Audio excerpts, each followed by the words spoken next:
People in New Jersey are particularly nervous about tonight's storm. All right, they're already dealing with flooding from the other day, which has caused road closures, even water rescues. Fox 5's Antwan Lewis is live in Patterson with a closer look at some of the conditions right now. Antwan.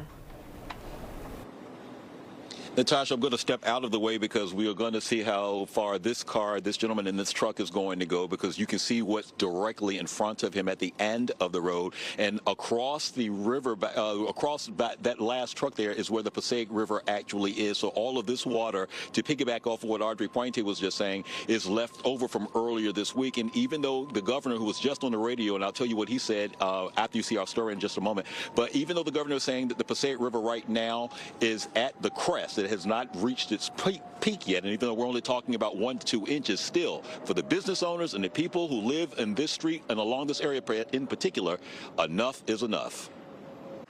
Past the stalled vehicles at the end of Bergen Street in Patterson is an auto repair shop owned by Nay Jamie. He took this video Thursday showing just how impossible it's been for him to get to his place of business to inspect just how damaged his customers' cars are. I have a Mercedes-Benz, one throw Mercedes-Benz, $75,000 flooded.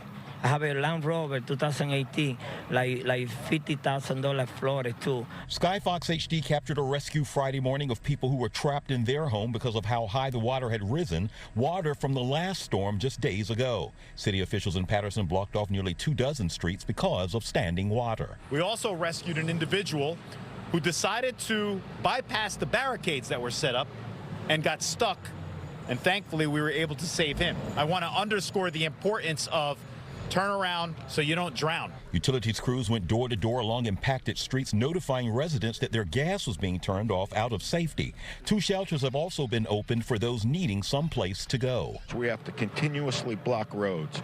We have to continuously move on rescues. You know, all of our personnel and assets are being moved around the city to make sure that we are keeping the public safe. The National Weather Service has issued a flood watch for 16 New Jersey counties ahead of tonight's storm.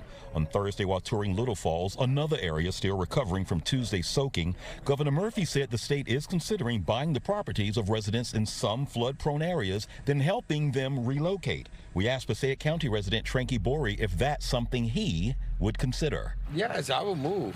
I will move. I just don't want to keep living like this. Nathan. As you come back to us, Carl's going to give you a look at Nathan. That's our gentleman that was just pulling in when you saw him doing that. The wood planks that he's doing right now is to shore up his home, as he just told us, literally while the story was airing, to try to keep the water out. Now, I told you that the governor was on the radio talking about an update that he was giving, so we were listening to that in the vehicle, and what he's saying is that he is going to actually be touring Patterson tomorrow after the storm has moved through, so that he can get a better look, an up-close look at what's been going on and what's to be perhaps expected. One other thing we want to pass along to you from Patterson officials is that a fund has been set up for flood victims. It's being coordinated by the United Way of Passaic County, and there is where you need to go if you're looking for information or in need of assistance. Back inside to you. Gosh, those roads are just unrecognizable. Yeah. It's wild. All right, Antwan, thank you.